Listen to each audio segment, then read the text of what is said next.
My name is Patricia Lawson. I'm 56 years old, and I've spent the last 19 years working as a commercial property manager in Seattle. I handle 12 buildings across the city: offices, retail spaces, apartments. I know leases. I know tenants. I know what happens when people stop paying what they owe. What I didn't know was that my own son would teach me the hardest lesson about both. It was a Thursday morning in late September when everything changed. I was sitting in my office, going through the monthly acquisition reports, when my phone buzzed. A text from my son, Marcus. "Mom, can we talk? It's important. Marcus is 31, my only child. I raised him alone after his father left when he was 6. We'd always been close, or at least I thought we were. Weekend calls, holiday visits, the kind of relationship where you assume the foundation is solid because you poured everything you had into it." I called him back immediately. "Hey, Mom." His voice was strained, tired. "I need help." Those 3 words. Every mother knows them. They bypass logic and go straight to the heart, to that place where you're still wiping scraped knees and packing school lunches. He explained that his startup was hemorrhaging cash. They'd lost a major investor. Payroll was due. If he didn't come up with $60,000 in the next 2 weeks, the company would fold, and 3 years of work would evaporate. "I'll pay you back in 6 months, he said. "We have contracts coming through. This is just a bridge." I didn't hesitate. I transferred $60,000 that afternoon. It was most of what I'd saved from years of overtime, skipped vacations, and living in a studio apartment so he could have a college fund. Marcus thanked me, said he loved me, promised we'd celebrate when things turned around. That was the last real conversation we had. The first month, I didn't worry. Startups are chaotic. I knew that. The second month, I sent a gentle text asking how things were going. No response.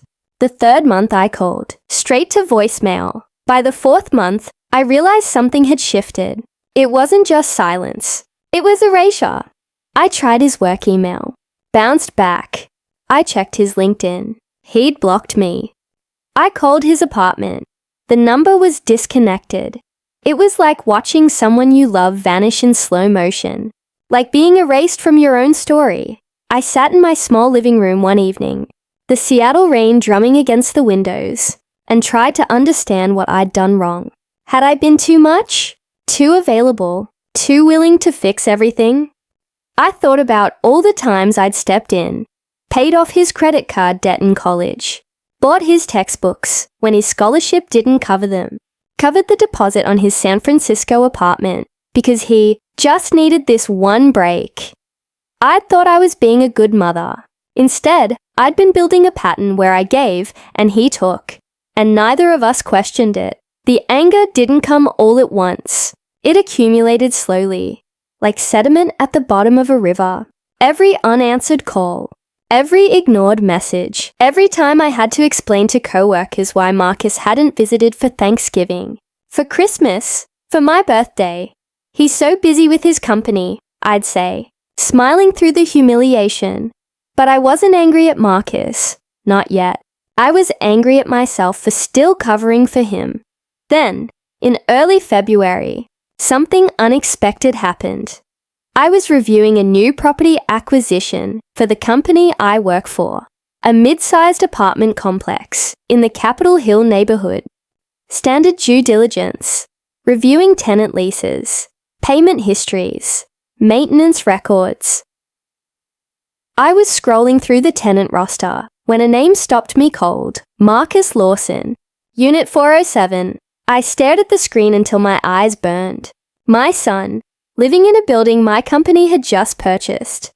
The coincidence felt almost cruel. Or maybe it was just the universe, finally showing me what I'd been too afraid to see. He'd been living 20 minutes away from me for 8 months. 8 months of silence. And he'd been right here the entire time. I pulled up his payment history with shaking hands. Current on rent, every month, on time, $2,800, so he had money. He just didn't have money for me. That night, I paced my apartment until 3 a.m. I kept replaying every moment. The phone call, the transfer, the silence. I thought about the version of myself who had said yes without question, who had believed that being a good mother meant never expecting anything in return. I thought about the woman I'd become, someone whose love could be taken and then forgotten. The next morning, I did something I'd never done before. I made a decision that had nothing to do with being a good mother and everything to do with being a woman who deserved to be seen. I requested a transfer to manage the Capitol Hill property directly. My supervisor, Linda, looked surprised. "You sure, Pat? That building's a handful. 2 units behind on rent. The boiler needs replacing." "I'm sure," I said. She shrugged. "It's yours." I didn't tell anyone why. Not Linda, not my sister, not my ex-husband. This wasn't about revenge. It was about proximity. About showing up in the one place Marcus couldn't pretend I didn't exist. I started managing the building the following Monday.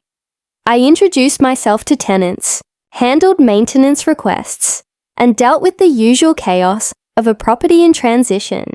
And then, on a Wednesday afternoon, I saw him. Marcus was walking into the lobby, headphones on, coffee in hand. He looked good, healthy, his hair was shorter. He was wearing the watch I'd given him for his graduation. He didn't see me. I was standing near the mailboxes, clipboard in hand, wearing my work clothes.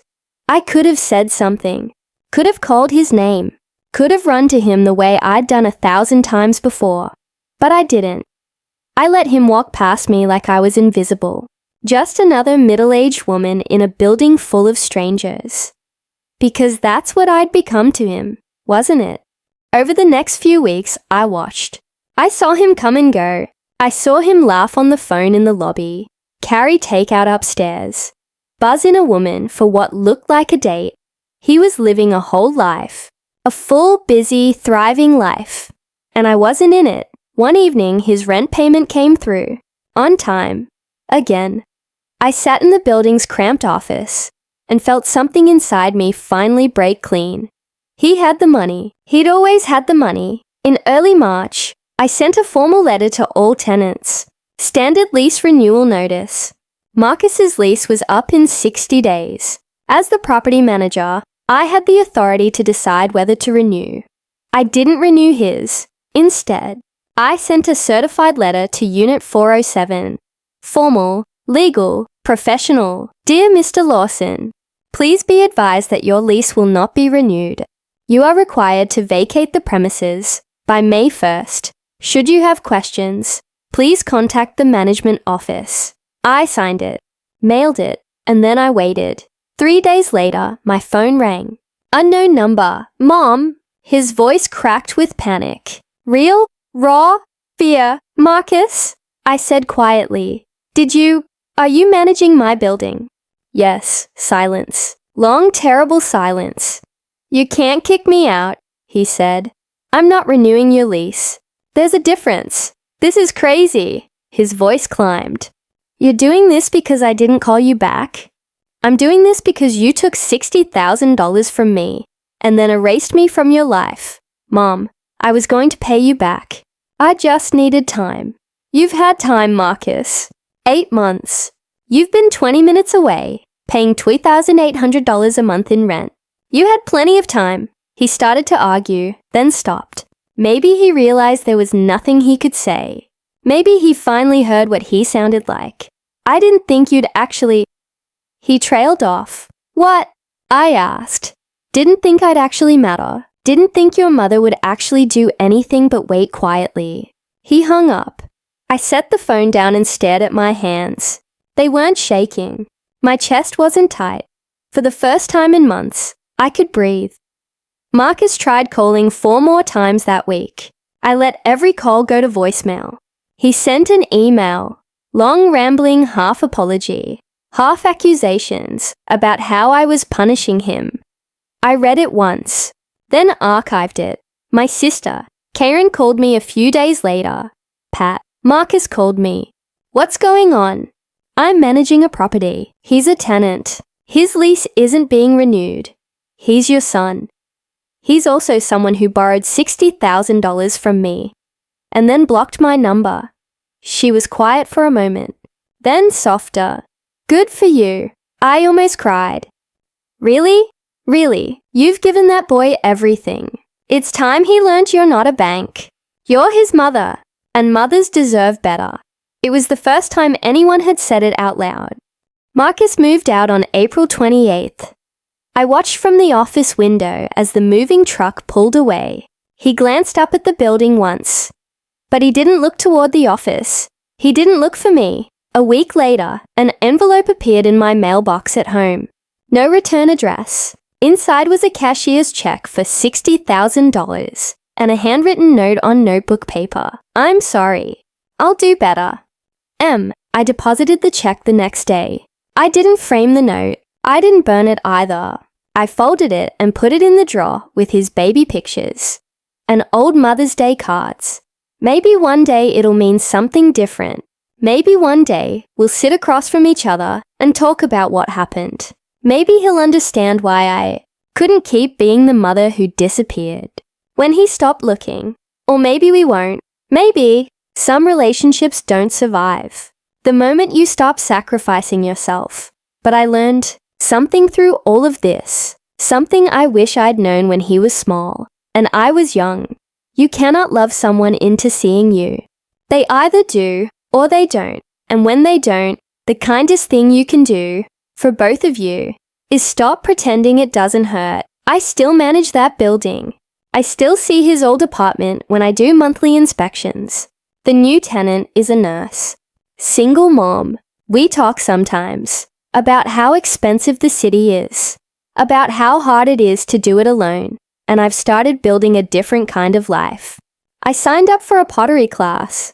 I go to dinner with friends who ask how I'm doing and actually wait for the answer. I bought myself the coat I'd been putting off because it felt too expensive. I've learned that being a good mother doesn't mean being invisible. It means teaching your children that the people who love them are real, with limits, with needs, with the right to be treated like they matter. If this story resonated with you, share it, comment below, and don't forget to like and subscribe.